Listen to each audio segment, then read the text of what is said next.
at AMZN stock, look at Amazon's chart right here. This is essentially what's going to happen for XRP. It's just going to take some time. Look at how long it took for Amazon to break out from this high right here. It took about 3,800 days. Once it broke out, it's going through a similar pattern that XRP is going through right now. And if I were to just put it up side by side with XRP, this is exactly what's happening right now with this consolidation phase. It's just a massive cup and handle. Look at this. We're right at the previous high.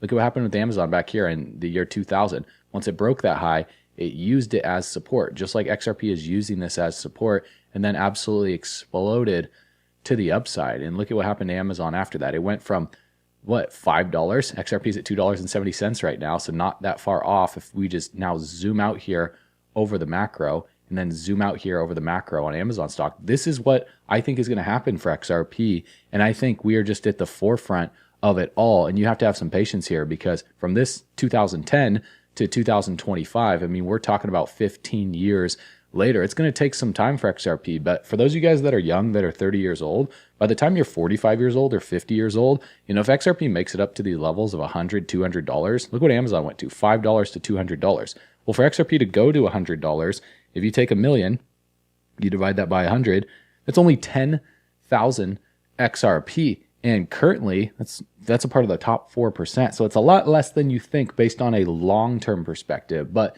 in terms of a short-term perspective, do I think XRP will make it to $100 this cycle? I don't know, man. That'd be absolutely insane. I'm thinking anywhere between $5 to $30 this cycle. Then we go into some type of crash, and then we see true adoption. And by 2030, we see the real appreciation. Or maybe it does happen faster than we think, and we see this 2017 rally happen again and liquidity get injected fast. As we've seen before, how quickly liquidity can get injected, I would not be surprised if XRP does some insane giga rally towards the tail end of this year with ISO stuff and them flipping the switch. I would not be shocked at all, and that's what a lot of people are preparing for. So price targets, you just can't prepare for that. I mean, how would you know that XRP is going to go to $2.60, you know, from 0.005? You just wouldn't have known. You just had to buy, hold, back up the truck, and just sit patiently and wait.